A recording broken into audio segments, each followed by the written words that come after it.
En la alta sociedad de Guadalajara, pocos nombres resonaban con tanta fuerza como el de Octavio Fuentes.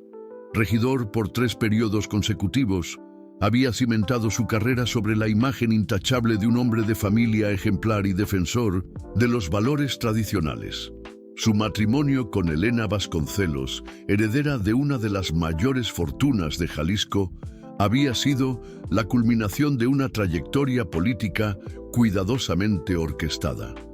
En la prensa, siempre se le retrataba como el político íntegro, padre dedicado de 2 hijos adolescentes, feligrés asiduo de la iglesia y paladín de la moral pública. Sin embargo, tras esta fachada brillante, Octavio ocultaba un secreto que podía destruir todo por lo que había luchado. Sofía Méndez, una joven de apenas 22 años que había trabajado como asesora en su última campaña, había dado a luz hacía pocos días. El niño era suyo, fruto de un desliz que él creía que había sido solo una aventura sin consecuencias. Cuando Sofía le contó sobre el embarazo, meses atrás, él la había tranquilizado con promesas de apoyo y una solución discreta. Ahora, con el bebé nacido, la situación se había convertido en una bomba de tiempo a punto de estallar. La hacienda de los Fuentes, ubicada en las afueras de la ciudad, siempre había sido su refugio en los momentos de crisis. Era allí donde pensaba mejor, lejos de las miradas curiosas y de las cámaras. En la noche sin luna de un viernes, Octavio condujo hasta la propiedad con el corazón apesadumbrado y una decisión terrible tomada. Sofía creía que él encontraría una familia adoptiva confiable para el niño, como le había prometido. Ella no sospechaba que el hombre en quien había depositado su confianza había elegido el camino más oscuro. El recién nacido, Gabriel, dormía plácidamente en el asiento trasero del coche, envuelto en una cobija azul. Octavio miró por el espejo retrovisor y sintió un nudo en la garganta. Por un momento, la inocencia de esa criatura casi lo hizo retroceder, pero la imagen de su carrera en ruinas, del escándalo en los periódicos y del divorcio inevitable con Elena rápidamente sofocó cualquier vestigio de paternidad. No podía permitir que un error de juicio destruyera décadas de construcción política. En las caballerizas de la hacienda, Centinela, su caballo blanco de estima, observaba la movimentación inusual. El animal, un pura sangre andaluz de pelaje inmaculado, había sido un regalo de Elena al inicio del matrimonio y se había convertido en el compañero más fiel de Octavio en los momentos de reflexión. Centinela poseía una inteligencia peculiar, casi humana, y una sensibilidad que frecuentemente sorprendía hasta a los veterinarios. Aquella noche, algo en el comportamiento de su dueño lo dejó inquieto. Octavio caminó con el niño hasta el campo más alejado de la sede, donde la oscuridad era completa. Sus manos temblaban mientras colocaba a Gabriel dentro de una pequeña caja de madera que había traído del cobertizo. El bebé se despertó y comenzó a llorar, un sonido que cortó el silencio nocturno como un cuchillo. Por un instante, Octavio titubeó, pero su determinación fría prevaleció. Cerró la tapa de la caja y comenzó a cavar una fosa poco profunda con sus propias manos, la tierra pegándose bajo sus uñas bien cuidadas. Centinela, que había seguido a su dueño a una distancia segura, observaba la escena con creciente agitación. El caballo no comprendía completamente lo que estaba sucediendo, pero su instinto animal detectaba algo profundamente errado. Cuando Octavio terminó de enterrar la caja y se alejó en dirección al coche, el animal permaneció inmóvil, como si procesara lo que había presenciado. El silencio que se siguió fue roto solo por el sonido del motor alejándose en el camino de tierra. Apenas las luces del coche desaparecieron en el horizonte, Centinela se aproximó al monte de tierra fresca. Bajó la cabeza, olfateando el suelo, con intensidad y sus narinas captaron algo que lo alarmó profundamente. Era un olor que no conseguía identificar completamente, pero que despertaba todos sus instintos de protección. Entonces, casi imperceptible, oyó un llanto ahogado viniendo de debajo de la tierra.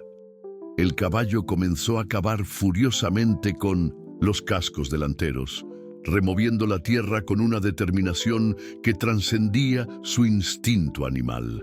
Cada movimiento era preciso y desesperado, como si comprendiera que una vida dependía de su acción. Cuando la parte superior de la caja quedó expuesta, Centinela intentó abrirla con los dientes, pero fue en vano. Fue entonces que irguió la cabeza y comenzó a relinchar con toda la fuerza de sus pulmones un sonido de alarma que resonó por la noche silenciosa, atravesando los campos y llegando hasta la casa de la hacienda. Los relinchos desesperados de Centinela cortaron la madrugada como un grito de auxilio. El sonido resonaba por los campos con una intensidad que jamás había sido oída antes en la hacienda. Doña Inés Cardoso, el ama de llaves que vivía en 1900, la casa principal hacía más de 15 años, se despertó sobresaltada.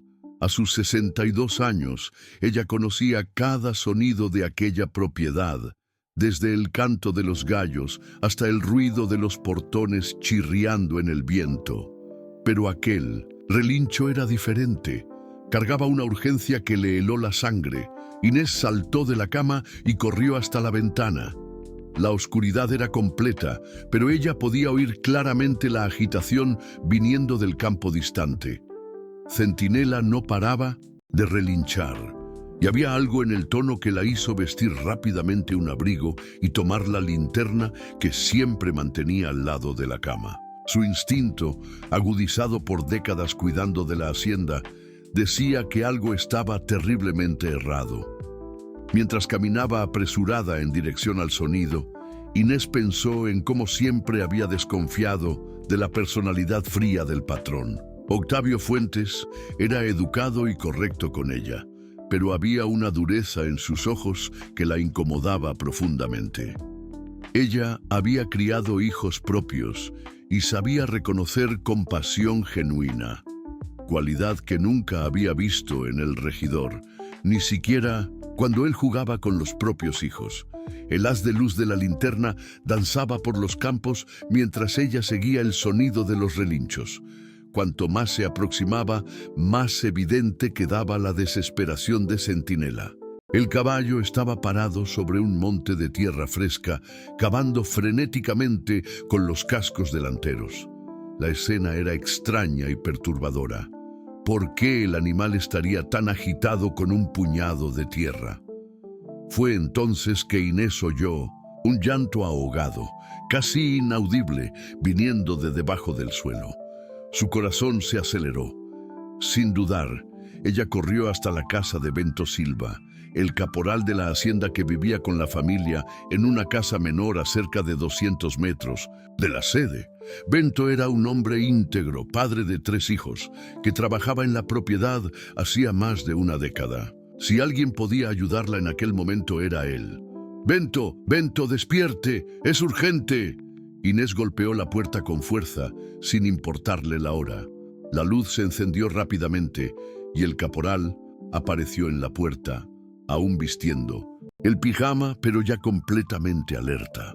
«Doña Inés, ¿qué sucedió?», preguntó él, notando el desespero en su voz. «Es Centinela, está cavando en el campo y... creo que hay alguien enterrado ahí. Escuché un llanto, Bento, un llanto de niño». Bento no dudó. Tomó una pala y siguió a Inés de vuelta al campo, donde encontraron a Centinela aún cavando desesperadamente. El caballo había expuesto casi toda la parte superior de una caja de madera. Cuando vio a los humanos aproximándose, retrocedió algunos pasos, pero continuó relinchando bajito, como si los estuviera guiando. «Madre Santísima», murmuró Bento, comprendiendo inmediatamente la gravedad de la situación. Empezó Acabar con las manos, removiendo la tierra que aún cubría la caja. Inés iluminaba la escena con la linterna, rezando en voz baja. El llanto dentro de la caja se estaba debilitando y ambos entendieron que el tiempo se estaba agotando. Con mucho cuidado, Bento consiguió abrir la tapa de la caja. Dentro estaba un bebé recién nacido, envuelto en una cobija azul, con el rostro enrojecido y los puños cerrados. El niño lloraba débilmente, claramente en estado de agotamiento y falta de aire. Inés inmediatamente tomó al bebé en sus brazos, verificando si estaba respirando adecuadamente. «Está vivo, gracias a Dios está vivo», dijo ella, acunando al niño con ternura. «Pero necesita cuidados médicos urgentes. ¿Quién haría una cosa así, Bento? ¿Qué monstruo enterraría a un niño vivo?» Bento miró alrededor, buscando pistas. Fue entonces que notó algo brillando en el barro al lado de la fosa. Era una mancuerna de oro con un monograma grabado, OF. La recogió y se la mostró a Inés, que palideció al reconocer las iniciales. «Del patrón». «No puede ser», susurró ella, «no puede ser lo que estoy pensando». Centinela se acercó nuevamente, ahora más calmado, pero aún vigilante. El caballo bajó la cabeza en dirección al bebé, como si quisiera verificar si el niño estaba bien. Inés sintió lágrimas en los ojos al percibir que, sin la intervención heroica del animal, aquella vida inocente se habría perdido. «Necesitamos llevar a este niño a un lugar seguro», dijo Bento, guardando la mancuerna en el bolsillo. «Y necesitamos pensar muy bien en lo que hacer con esto. Si lo que estamos sospechando es verdad, estamos lidiando con algo muy peligroso». Inés concordó, abrazando al bebé con más fuerza. «Vamos a llevarlo a mi casa primero. Tengo leche en polvo y podemos improvisar cuidados básicos.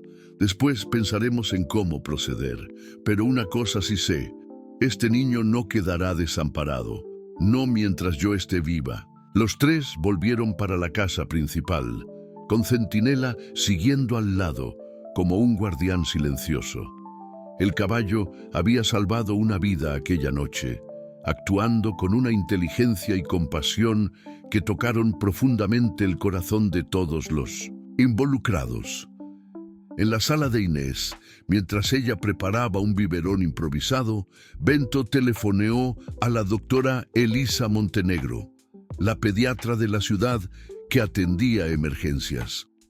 Ella era una mujer conocida por su discreción y humanidad, cualidades esenciales para la situación delicada que enfrentaban. El bebé, ahora calentado y alimentado, dormía tranquilamente en los brazos de Inés. Fuera del peligro inmediato, parecía un ángel, ajeno al horror por el cual había pasado. Centinela permaneció en el porche, como si montara guardia, sus ojos inteligentes observando cada movimiento. La alianza que se había formado aquella noche, un ama de llaves de buen corazón, un caporal íntegro y un caballo heroico, estaba determinada a proteger aquella vida preciosa, no importando cuáles fueran las consecuencias. La doctora Elisa Montenegro llegó a la hacienda antes incluso del amanecer, trayendo consigo un maletín médico completo y el corazón apretado por la urgencia en la llamada de Bento. A sus 45 años, ella había dedicado su vida a la pediatría en pueblos del interior, acostumbrada a lidiar con situaciones difíciles, pero nada la había preparado para lo que encontró en la casa de doña Inés. «Dios mío, ¿cómo alguien puede hacer eso con una criatura?», murmuró la médica mientras examinaba cuidadosamente al bebé. Sus manos expertas verificaron los signos vitales, la respiración, los reflejos. «Está deshidratado y con señales de hipotermia leve, pero considerando lo que pasó, es un milagro que esté vivo. Unas horas más enterrado y...» Inés balanceó la cabeza, aún en shock. «Doctora, ¿qué debemos hacer? ¿Cómo denunciar una cosa de esas sin pruebas concretas?». ¿Y si estuviéramos equivocados sobre quién hizo eso? Elisa terminó el examen y cubrió al bebé con una cobija limpia y calentita. Primero, vamos a cuidar de este niño. Necesita alimentación adecuada, medicación para la deshidratación y mucho amor. Después, pensaremos en los próximos pasos. Ella miró a Bento, que mostraba silenciosamente la mancuerna encontrada. Eso no es prueba suficiente para la policía, pero es un indicio muy fuerte. Necesitamos ser cautelosos. En los días que se siguieron, la casa de Inés se transformó en un verdadero santuario de cuidados. El ama de llaves, que había criado a sus propios hijos décadas atrás, redescubrió la alegría de cuidar de un bebé. Se levantaba a cada 3 horas para alimentar a Gabriel, nombre que había elegido para el niño, inspirada en el ángel protector. Durante el día, conversaba con él mientras cambiaba sus pañales, cantaba canciones de cuna que había aprendido con su propia madre y lo acunaba para dormir. «Eres mi angelito milagroso», susurraba ella, observando al bebé mamar con apetito. «No sé de dónde viniste, pero sé que Dios te trajo para mí por algún motivo especial».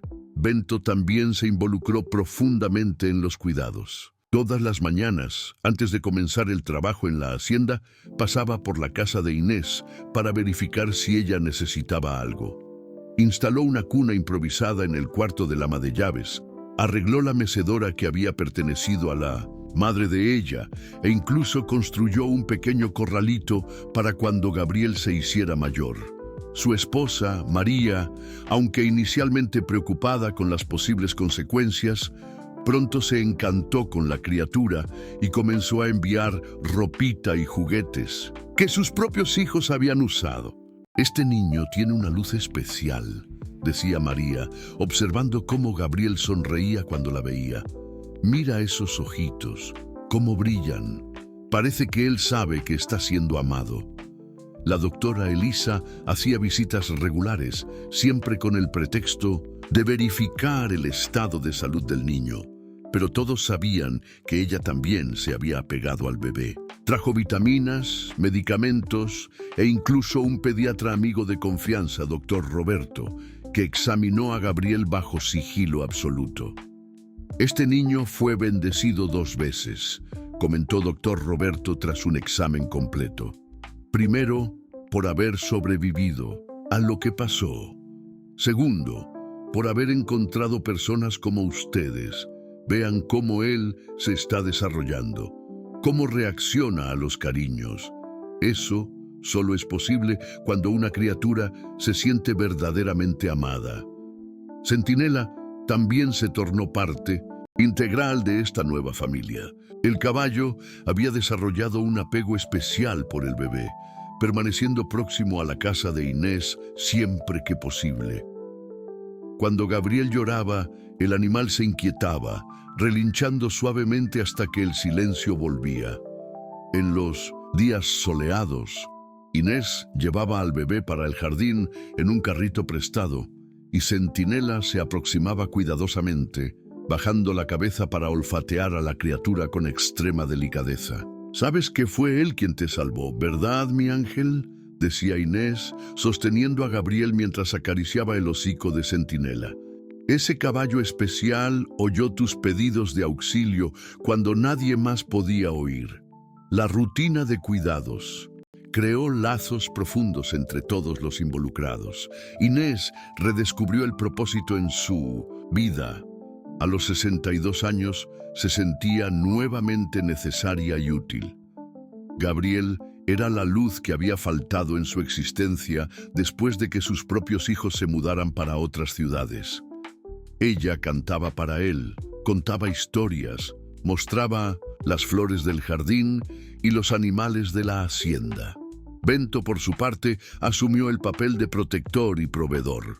Él garantizaba que nada le faltara al niño, desde pañales y leche hasta juguetes adecuados para cada fase del desarrollo. Sus propios hijos adolescentes, Miguel, Ana y Lucas, se encantaron con el bebé y frecuentemente ayudaban en los cuidados, creando una atmósfera de familia grande y acogedora.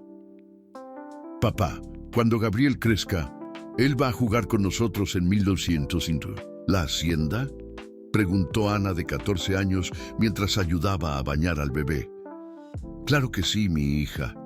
Ese niño va a crecer aquí, rodeado de amor y con muchos hermanos para protegerlo, respondió Bento, observando cómo Gabriel reaccionaba positivamente a la presencia de los adolescentes. La doctora Elisa documentó meticulosamente cada visita, cada examen, cada hito en el desarrollo de Gabriel. Ella sabía que eventualmente necesitarían esas informaciones para proteger al niño legalmente, pero por ahora se contentaba con ver cómo él florecía en aquel ambiente de amor incondicional. Durante las noches, cuando Gabriel dormía tranquilamente en su cuna, Inés frecuentemente se sentaba a su lado, observando su respiración suave y regular. Lágrimas de gratitud descendían por sus rostros cuando pensaba en cómo aquella criatura había transformado sus vidas. Lo que había comenzado como un rescate desesperado se había convertido en la creación de una verdadera familia, unida por el amor y por la determinación de proteger al más inocente entre ellos. Centinela, del lado de fuera de la ventana, mantenía su vigilia silenciosa, como si comprendiera que su misión de guardián estaba apenas comenzando. El caballo que había cavado la tierra para salvar una vida ahora montaba guardia sobre el santuario de bondad que había ayudado a crear. 3 semanas después del rescate de Gabriel, la realidad de la situación comenzó a pesar sobre los cuidadores. Durante una de las visitas regulares de la doctora Elisa, ella trajo consigo una preocupación que venía creciendo en su corazón desde la primera noche. Inés, Bento, necesitamos hablar seriamente, dijo la médica, observando a Gabriel durmiendo plácidamente en su cuna. No podemos continuar viviendo como si esta situación fuera temporal. Esta criatura necesita documentos, un registro oficial de nacimiento, protección legal. Y más importante, necesitamos estar preparados para lo que puede suceder cuando la verdad salga a la luz. Bento sacó la mancuerna del bolsillo, objeto que se había convertido en un peso en su conciencia. Doctora, esa evidencia nos coloca en una posición muy peligrosa. Estamos hablando del regidor más poderoso de la región. Si él descubre que sabemos lo que él hizo, entonces necesitamos ser más listos que él, respondió Elisa con determinación. No podemos enfrentar eso solos. Necesitamos personas de confianza que nos ayuden a proteger a Gabriel y a garantizar que la justicia sea hecha.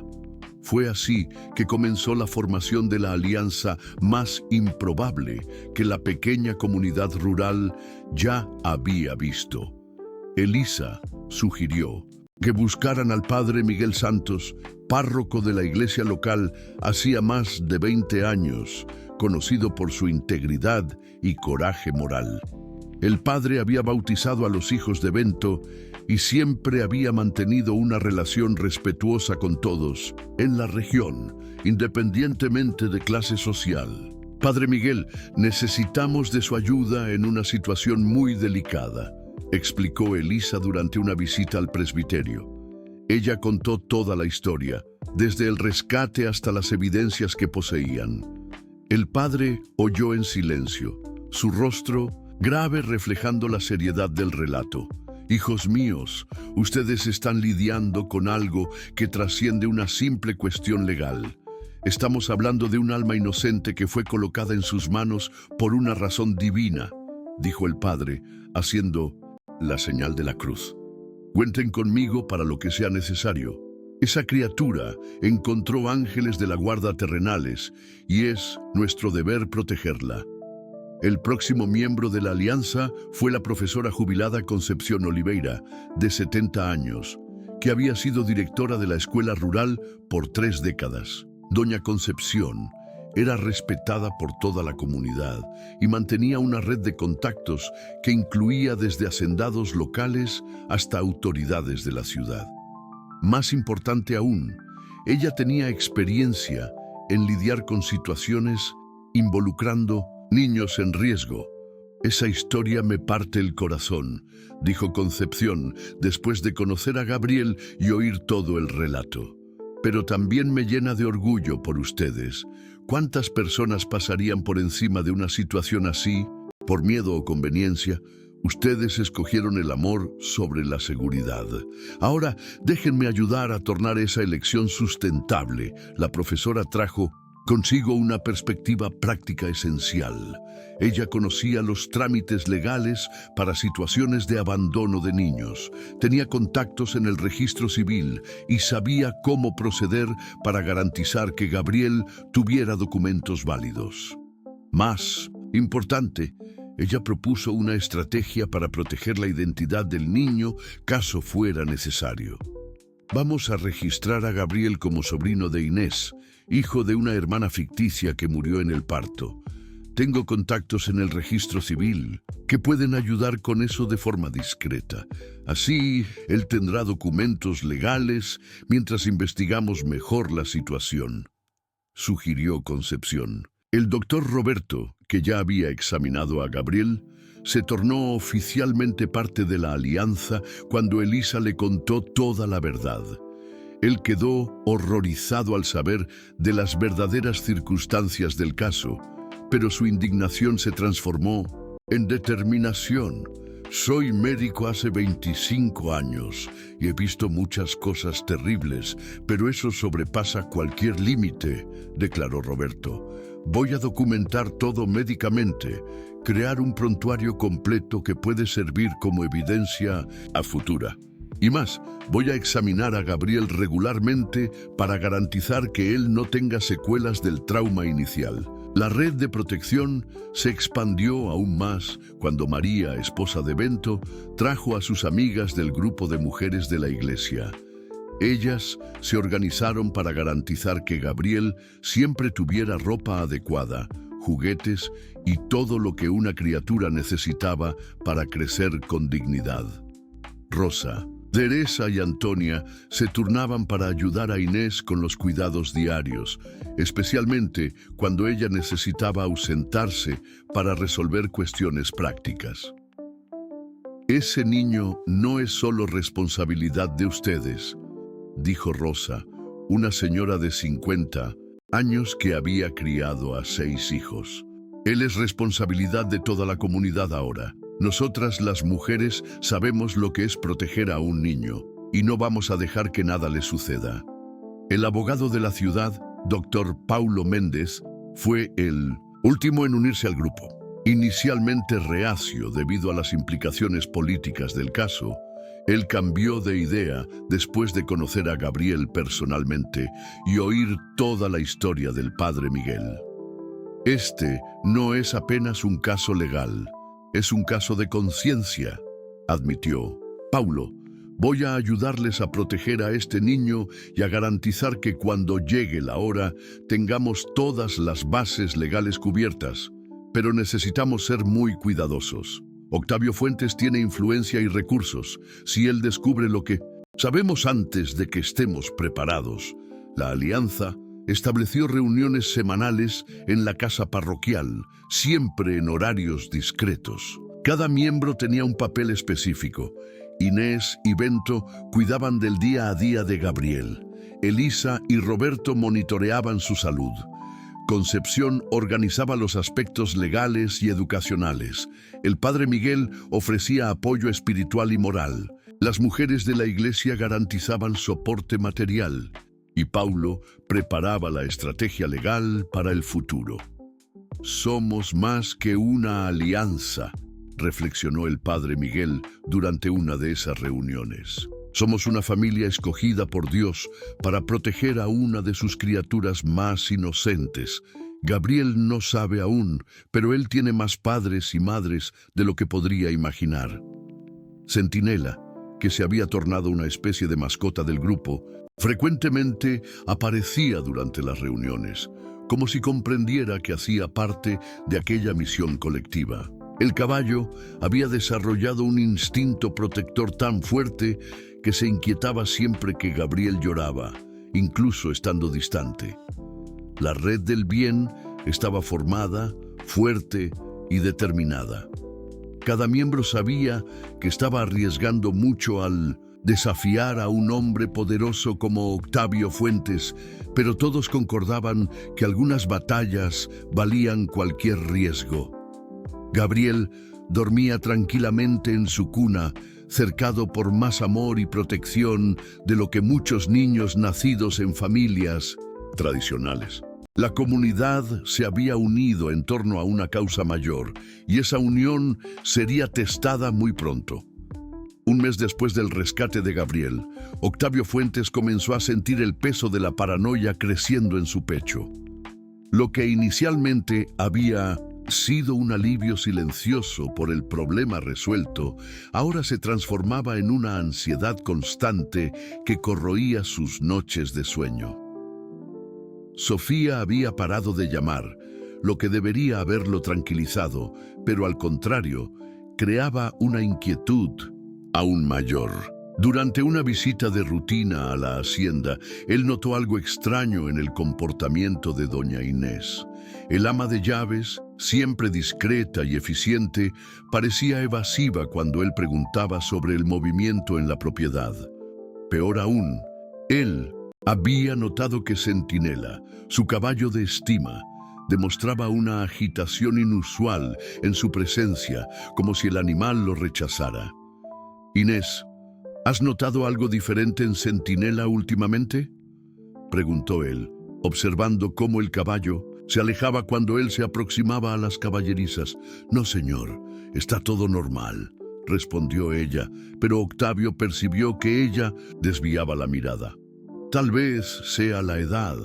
Los animales se ponen más temperamentales con el tiempo». La desconfianza del regidor se intensificó cuando él descubrió, a través de un comentario casual de un vecino, que había movimiento inusual en la hacienda durante las noches.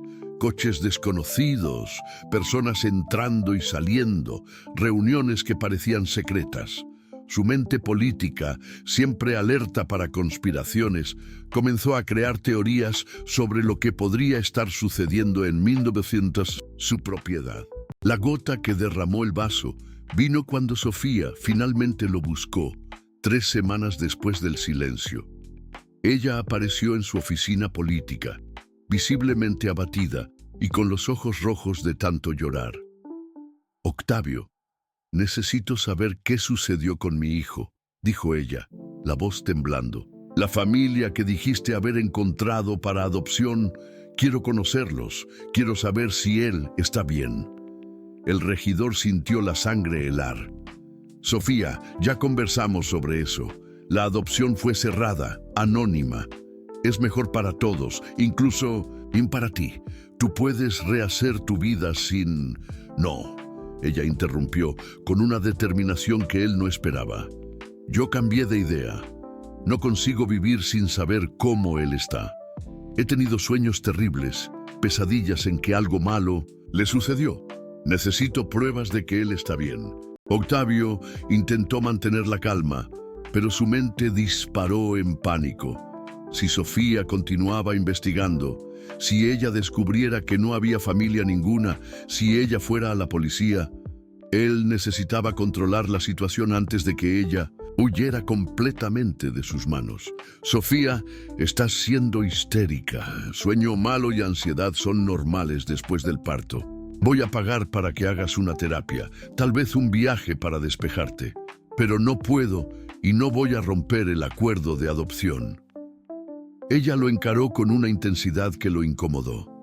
«Estás mintiendo para mí, Octavio. Lo siento. Hay algo que tú no me estás contando sobre lo que sucedió con mi hijo». Aquella noche, Octavio condujo hasta la hacienda con el corazón acelerado. Él necesitaba verificar si había algo sospechoso sucediendo en su propiedad. Tal vez algunos empleados estuvieran aprovechándose de su ausencia, o peor, tal vez alguien hubiera descubierto algo sobre aquella noche terrible. Él estacionó el coche lejos de la sede y caminó silenciosamente por los campos. La luna estaba llena, proporcionando visibilidad suficiente para su investigación. Cuando se aproximó a la casa de Inés, oyó algo que hizo su sangre congelar: el llanto de un bebé. Escondido detrás de un cobertizo, Octavio observó a través de la ventana iluminada de la casa del ama de llaves. Allá estaba ella, acunando a una criatura en los brazos, canturreando una canción de cuna. El bebé parecía tener aproximadamente un mes de edad. Su mente hizo la conexión terrible instantáneamente. «Imposible», murmuró para sí mismo. «Eso no puede estar sucediendo». Él permaneció observando por casi una hora, viendo a Inés cuidar de la criatura con ternura maternal. Cuando ella colocó al bebé en la cuna y salió del cuarto, Octavio consiguió ver mejor el rostro del niño. No había duda.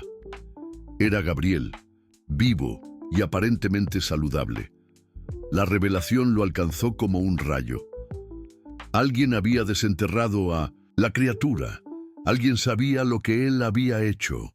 Su carrera, su matrimonio, su vida entera estaba en peligro mortal. Peor aún, él no sabía exactamente quién estaba involucrado en la conspiración contra él. En los días que se siguieron, Octavio se tornó una sombra paranoica de sí mismo. Él comenzó a investigar discretamente a los empleados de la hacienda, contrató a un detective privado para vigilar a Sofía e inició una campaña sutil, la intimidación contra aquellos que sospechaba que estaban involucrados. Primero, él llamó a Bento para una conversación en su oficina en la ciudad. «Bento, tú has sido un empleado ejemplar todos estos años, pero últimamente he recibido relatos de que andas involucrándote en actividades sospechosas. Reuniones secretas, personas extrañas en la hacienda. Eso me preocupa». Bento mantuvo la compostura, pero Octavio percibió el nerviosismo en sus ojos. «Señor Octavio, no sé de qué reuniones el señor está hablando. Yo cuido de la hacienda, como siempre lo he hecho». «Estoy seguro de que sí», respondió el regidor, su voz cargada de amenaza sutil. «Pero recuerde, Bento, tú tienes una familia linda, 3 hijos, ¿no es así? Sería una pena si algo le sucediera a su empleo o a su reputación en la comunidad». La amenaza era clara y Bento la entendió perfectamente. Octavio continuó su campaña de intimidación, esparciendo rumores sobre la honestidad de Inés, cuestionando la competencia profesional de la doctora Elisa e incluso insinuando que había irregularidades en la iglesia del padre Miguel. Sofía, sintiendo la presión creciente de Octavio, buscó ayuda legal. Ella contrató a un abogado de la capital para investigar el proceso de adopción de su hijo. Cuando Octavio supo de eso a través de sus contactos, su paranoia se transformó en desesperación. Él sabía que era cuestión de tiempo hasta que toda la verdad saliera a la luz. Fue entonces que él tomó la decisión más peligrosa de su carrera: eliminar las evidencias y silenciar a los testigos. Él no podía más confiar en que el secreto permanecería seguro. Aquella criatura que debería haber muerto hace semanas estaba viva y se tornando una amenaza cada vez mayor a su existencia.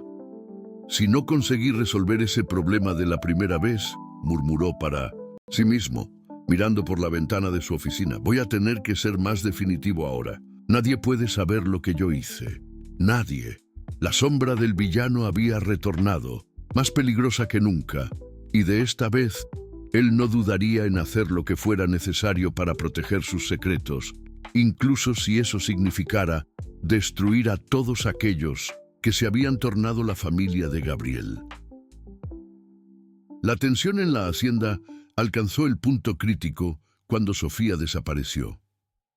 Dr. Paulo Méndez, el abogado de la Alianza, recibió una llamada desesperada del colega de la capital que representaba, a la joven madre.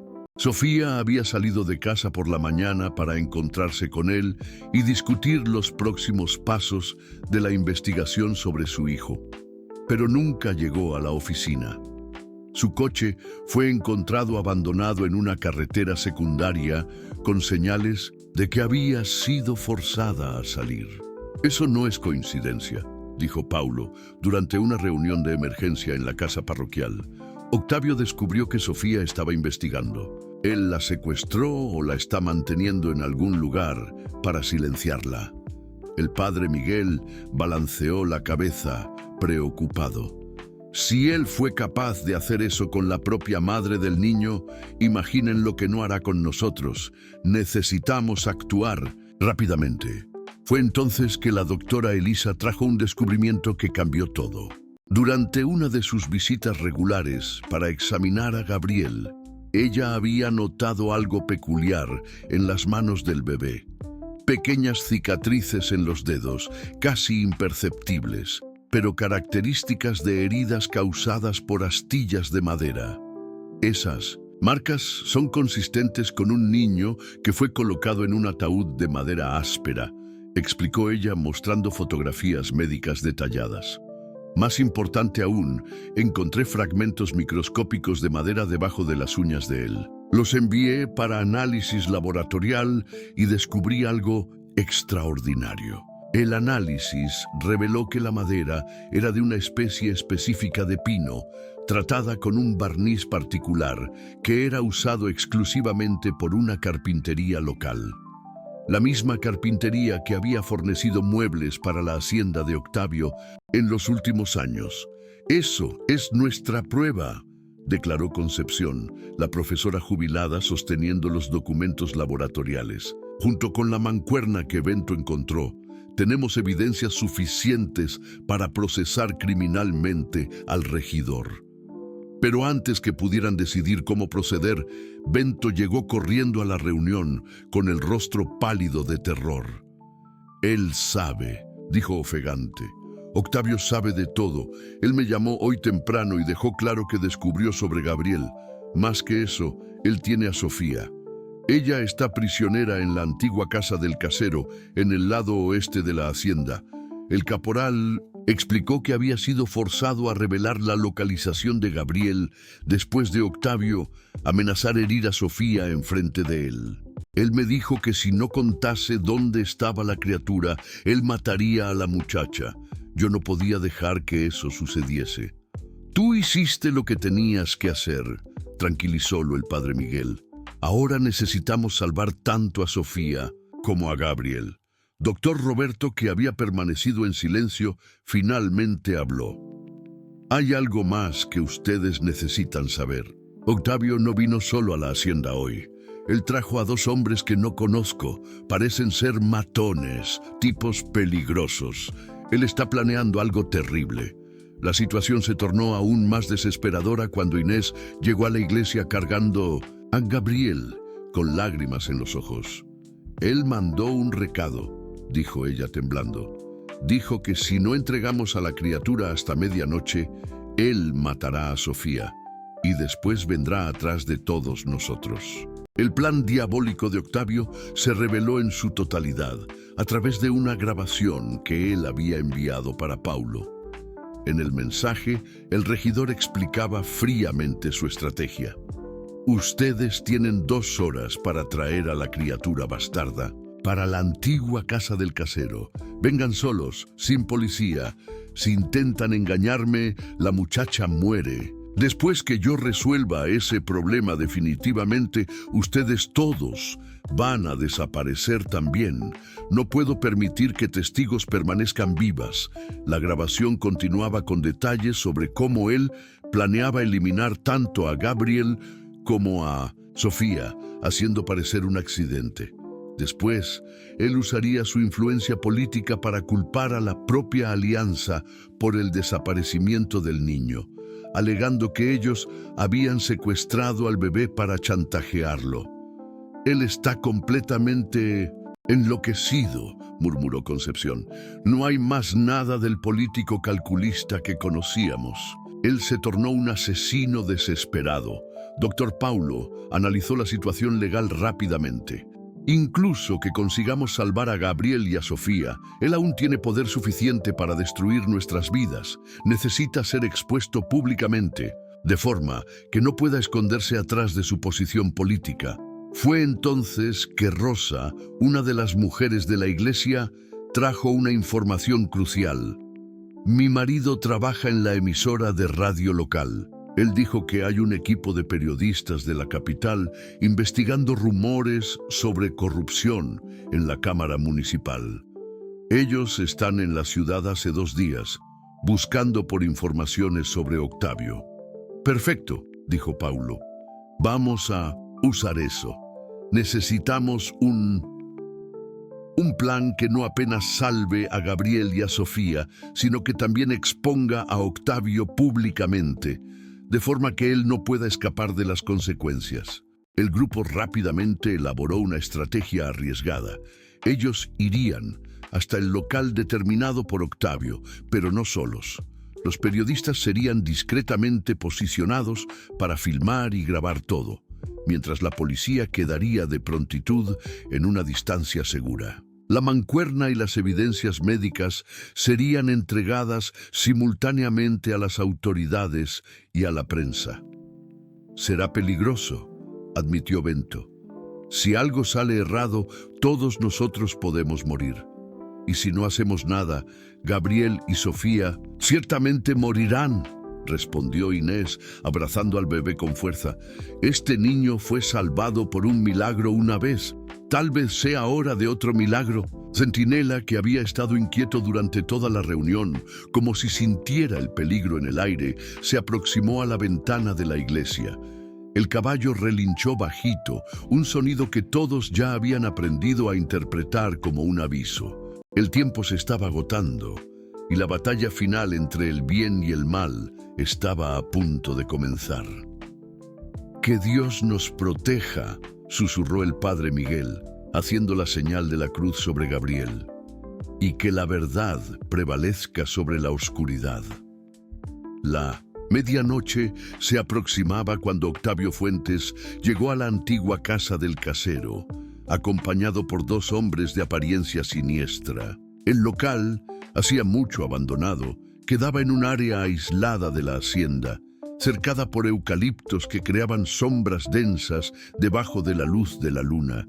Sofía estaba amarrada en una silla dentro de la casa, con los ojos vendados y una mordaza en la boca, visiblemente aterrorizada. «¿Dónde están ellos?», preguntó Octavio, verificando el reloj por la 10ª vez. Su apariencia estaba irreconocible. El político pulido y controlado había dado lugar a un hombre desesperado, con ojeras profundas y las manos temblando de ansiedad. «Tal vez hayan percibido que era una trampa», sugirió Marcos, el mayor de los 2 matones. «¿O fueron a la policía?» «No», respondió Octavio con convicción. «Ellos van a venir. Aquella ama de llaves sentimental no va a dejar que nada le suceda al niño. Y ellos saben que si llaman a la policía, yo tengo influencia suficiente para revertir cualquier acusación». Del lado de fuera, escondida entre los árboles, la alianza observaba la casa.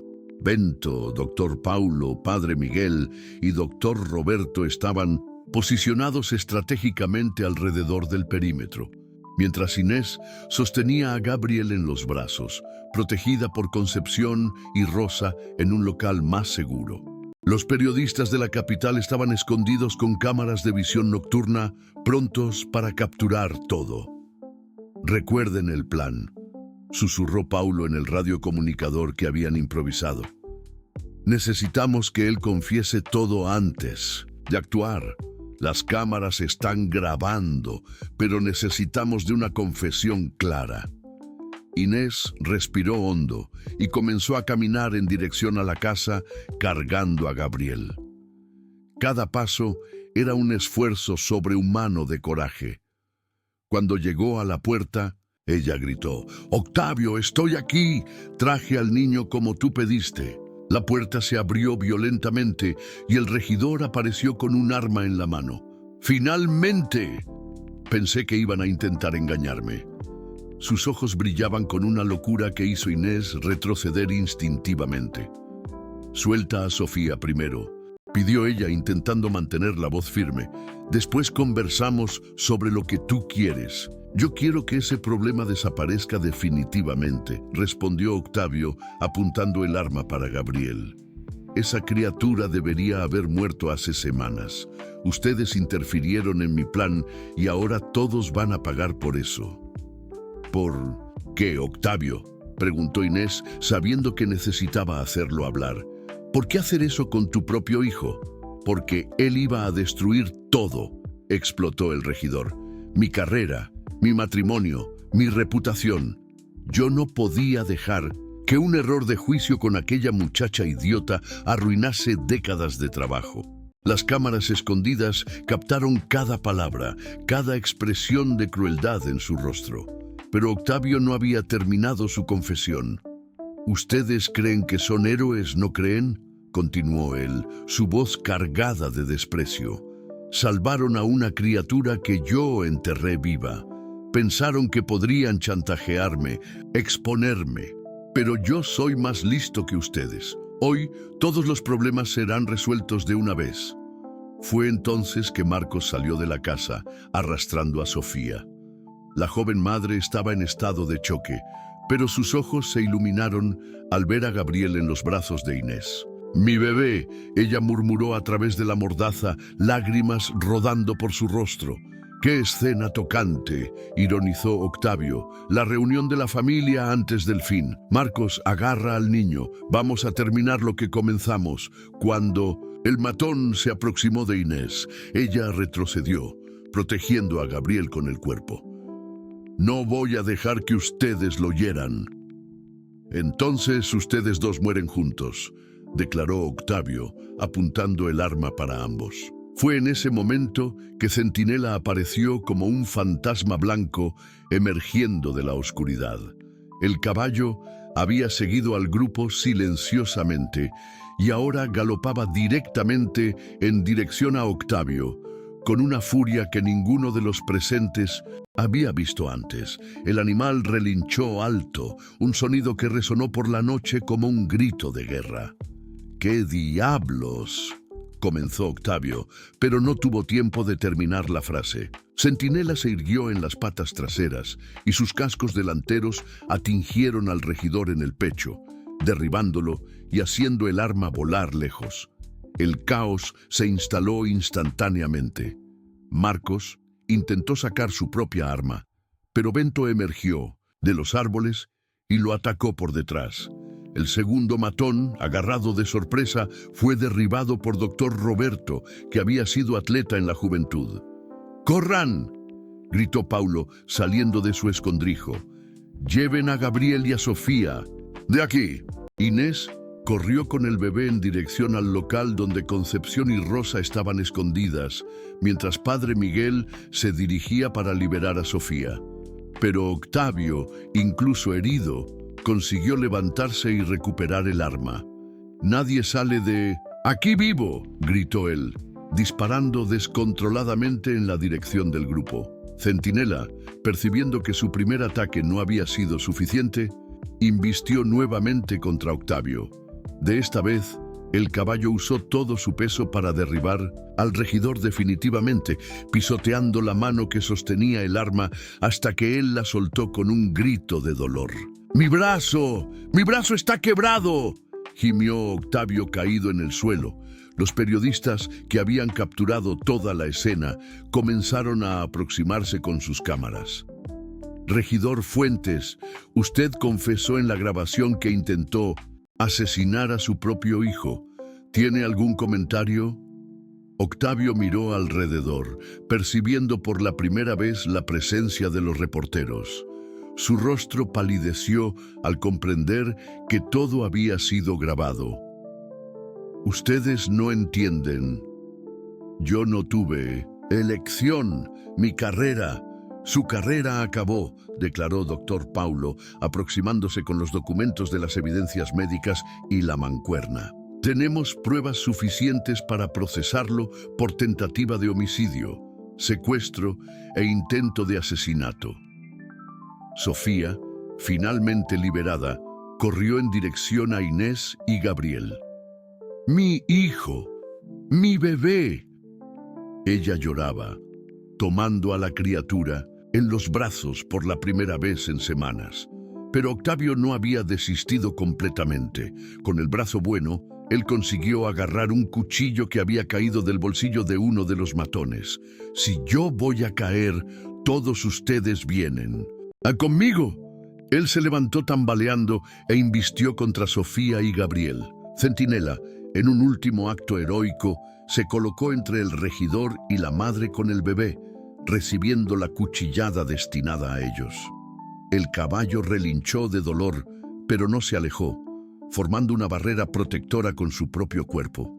La sirena de la policía finalmente resonó en la distancia, aproximándose rápidamente. Octavio, herido y sin más opciones, cayó de rodillas, finalmente derrotado. Pero el precio de la victoria había sido alto. Centinela estaba herido y nadie sabía si el heroico caballo sobreviviría al sacrificio que había hecho para proteger a la familia que ayudara a salvar. La llegada de la policía selló el destino de Octavio Fuentes. Los oficiales encontraron una escena que jamás olvidarían: un regidor herido y derrotado en el suelo, cercado por evidencias de sus crímenes, mientras cámaras de televisión registraban cada momento de su caída. Las grabaciones de los periodistas, combinadas con el testimonio de Sofía y las pruebas médicas colectadas por la Alianza, formaron un caso criminal incontestable. Doctor Roberto inmediatamente socorrió a Centinela, que había sido herido en la pierna al proteger a Sofía y Gabriel. «Es un corte profundo, pero no atingió arterias principales», dijo él, improvisando una curación en el propio campo. «Este caballo es un héroe verdadero. Voy a garantizar que él reciba el mejor tratamiento veterinario posible». Mientras Octavio era llevado bajo custodia, gritando sobre su influencia política y amenazando procesar a todos los involucrados, su esposa Elena llegó a la hacienda acompañada de abogados. Al ver las imágenes grabadas siendo exhibidas al vivo en la televisión, ella comprendió inmediatamente la extensión de la traición y de los crímenes del marido. «Yo no sabía de nada», declaró ella a los reporteros, visiblemente abatida. «Si supiese que mi marido era capaz de una crueldad de esas, habría actuado para impedirlo. Esta criatura es inocente, y Sofía también. Ellas merecen justicia y reparación». El escándalo dominó los noticiarios por semanas. La confesión grabada de Octavio, admitiendo haber enterrado al propio hijo vivo, chocó no apenas a la ciudad, sino a todo el Estado. La presión pública fue tan intensa que ninguna influencia política podría salvarlo. En menos de un mes, él fue expulsado de la Cámara Municipal, tuvo todos los bienes confiscados para pagar indemnizaciones y fue condenado a 20 años de prisión por tentativa de homicidio calificado, secuestro e intento de asesinato. Sofía, con la ayuda de la Alianza y del apoyo legal de Dr. Paulo, consiguió no apenas la guarda definitiva de Gabriel, sino también una indemnización substancial que garantizaría el futuro educacional de la criatura. Elena, movida por la culpa y por el deseo de reparar los daños causados por el marido, ofreció una cuantía adicional y propuso que Sofía y Gabriel permaneciesen en la hacienda por el tiempo que deseasen. «Esta propiedad necesita ser purificada por los actos de bondad», dijo Elena durante una reunión con toda la Alianza. «Ustedes transformaron un lugar donde casi sucedió una tragedia en un santuario de amor y protección. Quiero que continúen aquí como una familia». Inés, que se había tornado la abuela no oficial de Gabriel, se mudó para una casa mayor en la propiedad, donde podía cuidar del bebé y de Sofía, que aún se recuperaba del trauma. «Nunca pensé que a mis 62 años yo ganaría una hija y un nieto», decía ella, acunando a Gabriel todas las noches. «Dios trabaja de maneras misteriosas». Bento fue promovido a administrador general de la hacienda, con un salario que finalmente hacía justicia a su dedicación y honestidad. Sus hijos, Miguel, Ana y Lucas, se tornaron los hermanos mayores que Gabriel nunca habría tenido biológicamente. La hacienda se transformó en un hogar donde múltiples generaciones convivían en armonía, unidas por la experiencia compartida de proteger una vida inocente. La doctora Elisa continuó siendo la pediatra de Gabriel, acompañando su desarrollo con el cariño de una tía. El doctor Roberto se tornó el médico de la familia y Concepción asumió informalmente la educación de la criatura, prometiendo que él recibiría la mejor formación posible. El padre Miguel bautizó a Gabriel en una ceremonia emocionante, donde toda la comunidad estaba presente para celebrar el milagro de la segunda oportunidad. Centinela se recuperó completamente de sus heridas y se tornó una leyenda local. La historia del caballo que salvó a una criatura enterrada viva corrió el país entero, transformándolo en símbolo de lealtad y coraje. Veterinarios venían de lejos para estudiar su comportamiento excepcional, pero todos concluían que algunas cosas trascendían la ciencia. Había algo especial en aquel animal que iba además de la inteligencia común. Gabriel creció cercado de amor incondicional. A los 6 meses ya sonreía para todos que se aproximaban, como si reconociese intuitivamente que cada persona a su alrededor había desempeñado un papel crucial en su salvación. Sofía, que inicialmente planeaba dejar la hacienda así que se estabilizase, decidió quedarse permanentemente. «Este es el hogar que mi hijo merece», decía ella. «Aquí él tiene más amor de lo que muchos niños nacidos en familias tradicionales». La comunidad entera adoptó a Gabriel como un hijo colectivo. En la ciudad, él era conocido como el Niño Milagro, y su historia inspiraba actos de bondad en toda la región. Familias que estaban pasando por dificultades venían a la hacienda a pedir consejos y siempre salían con más de lo que esperaban: ayuda práctica, apoyo emocional y la certeza de que la bondad humana aún existía. Centinela, ahora con 15 años, continuaba siendo el guardián silencioso de Gabriel. Siempre que la criatura lloraba, el caballo se aproximaba de la casa, como si quisiese verificar si todo estaba bien. Cuando Gabriel comenzó a gatear, Centinela se posicionaba próximo a él durante las bromas en el jardín, pronto para protegerlo de cualquier peligro. A veces yo miro para esta criatura y pienso en el milagro que vivimos, reflexionaba Sofía, observando a Gabriel jugar en el colo de Inés, mientras Centinela pastaba próximo a la ventana.